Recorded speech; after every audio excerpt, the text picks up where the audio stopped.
what's up? This is Delio, and this is my review and overview about the Antelope Audio ZenQ audio interface. Now, this is Antelope Audio's answer to the Apollo series and universe, because what this does, it gives you some internal audio interface processing that you can use in real time and print the tape with, just like you can do with the Apollo Twin series. And the interesting thing about this is that with this, you get a Type-C USB interface. There's also a Thunderbolt version of this for the Mac users probably. But you have a USB Type-C interface, and it comes bundled with 37 real-time analog model plugins.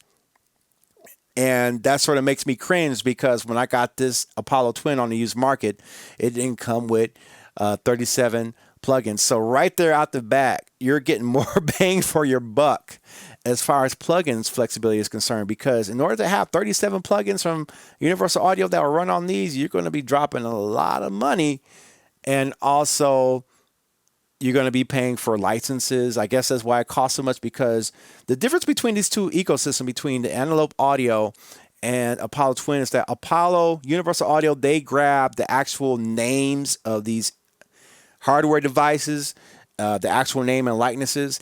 And I think what a lot of companies do, and what Antelope Audio is doing, is that they're taking the visual aspect, the plugins that looks like the original, but not calling it by name. So you personally have to put two and two together and say, okay, this is a Pultec EQ. It's blue and black, blue with the black knobs. Oh, this is a Neve EQ. I can tell by how it looks. And you have to put two and two together to tell what it is. As far as on the Universal Audio interface and in their universe, you don't have to do that, because they name everything by name. They got the licenses, and you do get this high quality audio interface. And another interesting thing about the Antelope Audio device is that FX2 DAW software. What does this do? I'll tell you. So in this universe with Antelope Audio, which I find very interesting, but I don't know it's really needed nowadays with today's computer. But if you got like a slower computer, or you just want to make sure that buffer doesn't have any issues, what this does is that it enables you to run the plugins natively into the DAW software while being processed in real time by the external audio interface. So now it turns your Antelope Audio interface into sort of like a satellite deal. And I think Universal Audio has that as well. I'm personally not that very interested in it, because my computer is very powerful, and I can run all kinds of plugins in it by itself. I have enough. But if you're somebody that wants to have that real-time plugin processing going on with these 37 analog model effects that come bundled with this device, you'll probably want to buy this FX2 DAW software. It's another piece of software that you do have to purchase separate from Antelope Audio, according to my knowledge. But the cool thing is that, in my opinion, this is a cheaper entry into real-time processing with your audio interfaces. I think Presonus is coming out with one where they're kind of doing some real-time processing, and that, I think that's where it's going, where we're combining the signal processing of effects processors, and we're basically taking that effects processor and then bundling it and putting it into your audio interface, so that you can process like this, but it's all inside of one package, basically what this is right there. And it provides you a whole different experience. I think it's good because it enables new users and older users alike to get to have somewhat of a tactical and hands-on approach with a lot of classic hardware that's been out for a while.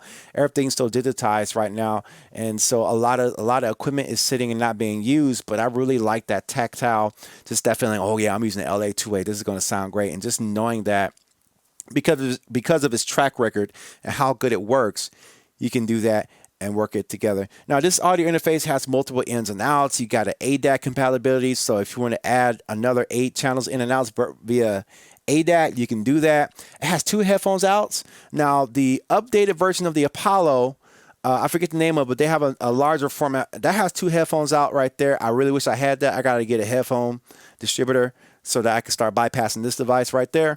But, I have multiple headphones out, multiple guitar ins and outs, line ins and outs, and things of that nature. And it's a really cool piece of hardware, and I think it's going to be a lot of fun for those. So if you want to get more bang for your buck, I do recommend the ZenQ Synergy Core. But if you want that legacy, that classic, Apollo's the way to go. But if you want more bang for your buck, it seems like that they're really trying to give you a lot more for your dollar on this platform. You're not going to get the original licenses or the names or the devices that are being integrated into it, but you get a whole suite of 37 plugins. I think mine came with like about 4 or 5, and this is on the used market. And it wasn't registered yet, but I was able to get this on the used market, but only came about like four or 5 basic plugins. That worked. They worked. But in order for me to get deeper into that ecosystem, I had to come up off some money. Like the Antares plugin, like that's a whole plugin cost. Well, actually, I got it in abundance, so I didn't pay the whole cost of it, but I got a bundle of 3 plugins put together, and I put the Antares plugin for this on there. But they also have Antares for ZenQ. So there's a little bit of a tug of war there, but I think it's a very cool audio interface. I haven't heard it myself, but I think it's really cool. What do you guys think about it? Do you think it's a good thing to use? Would you rather use the Antelop audio interface, or would you rather go out and get an Apollo Twin? I'll tell you right now, if I haven't found this on the used market, I wouldn't have gotten the Apollo Twin. Definitely, I would not have gotten the Apollo Twin because it's a very expensive. I wanted to get it, but I knew that it would take time to save up for it. But because I found it for a fraction of the cost, brand new, on the used market, I said, yeah, I'll go ahead. Let's hook that up.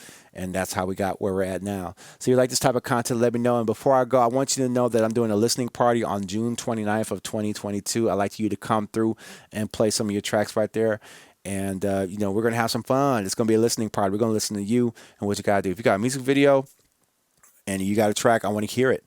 So that's all for right now. If you like this type of content, let me know in the comments below. Hit that subscribe button. You like this type of content. And I'm your host, Dilio, and you're watching Dilio T2K.